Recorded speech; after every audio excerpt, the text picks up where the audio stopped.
대한민국 건국 이래 단 한 번도 의심받지 않았던 명제가 있습니다. 자식 세대는 부모 세대보다 더 풍요롭게 살 것이다. 하지만 2026년 오늘 이 믿음은 신화가 되어 사라지고 있습니다. 월급은 오르는데 통장 잔고는 왜 제자리일까요? 왜 우리 청년들은 단군 이래 가장 똑똑하다면서도 빚더미 위에서 사회생활을 시작해야 할까요? 단순히 노력이 부족해서일까요? 아니면 우리가 알지 못하는 거대한 돈의 살기가 잘못된 것일까요? 오늘 그 불편한 진실을 하나씩 파헤쳐 보겠습니다. 먼저 냉정하게 숫자를 봅시다. 최근 몇 년간 전 세계 중앙은행은 위기 극복을 명분으로 엄청난 돈을 풀었습니다. 하지만 이 돈은 민주적으로 분배되지 않았습니다. 신용도가 높은 부자들에게는 아주 낮은 금리로 수십억이 흘러갔지만 정작 돈이 절실한 서민과 청년들에게는 문턱조차 높았습니다. 결과는 참혹합니다. 미국의 상위 1%가 하위 90%보다 더 많은 자산을 가진 기형적인 세상이 되었습니다. 더 큰 문제는 각국 정부의 대처입니다. 부족한 재정을 채우기 위해 발행한 30년 만기 채권들, 그 빚은 누가 갚아야 할까요? 네, 바로 지금의 2030 세대입니다. 우리는 30년 뒤의 미래에서 부를 미리 약탈당해 오늘을 버티고 있는 셈입니다.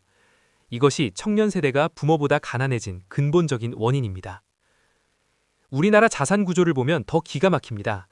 한국인 자산의 75%가 부동산에 묵혀 있습니다. 미국이 34%, 일본이 38%인 것에 비하면 비정상적일 정도로 높습니다. 온 국민이 돈만 생기면 부동산으로 환전하는 나라, 이것이 대한민국입니다. 문제는 이 구조가 물가 통계까지 왜곡한다는 점입니다. 미국은 집값이 물가지수의 3분의 1을 차지하지만 한국은 집값이 아무리 폭등해도 물가 통계에는 거의 잡히지 않습니다. 강남 집값이 수십억 올라도 정부 지표상 물가는 안정되어 있으니 한국은행은 마음 놓고 돈을 더 풀고 집값은 다시 오르는 악순환이 반복됩니다.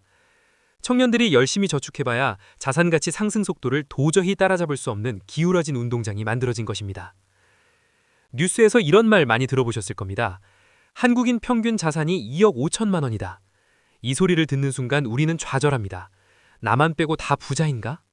하지만 속지 마세요. 이건 평균의 함정입니다. 초거대 자산가 몇 명이 평균을 확 끌어올린 수치일 뿐 실제 서민들의 삶을 보여주는 중위값은 그 절반인 1억 원 내외에 불과합니다. 정부나 기관은 빈부격차가 적나라하게 드러나는 이 중위값을 잘 발표하지 않습니다.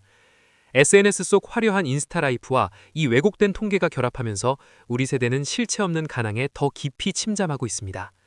현실을 정확히 보는 것, 그것이 생존의 첫걸음입니다. 그렇다면 우리는 무엇을 해야 할까요? 첫째, 시테크입니다.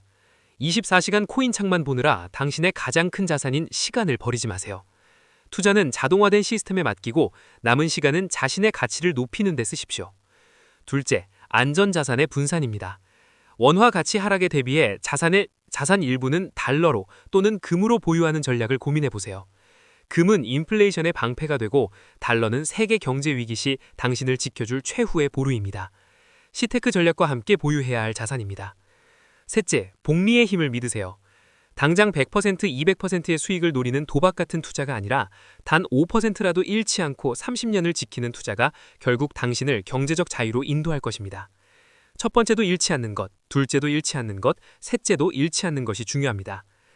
비록 시대가 우리를 빚더미 위에 앉혔을지라도 원리를 이해하고 대비한다면 길은 있습니다. 거시경제의 흐름을 읽는 눈을 기르고 나만의 단단한 포트폴리오를 만드십시오.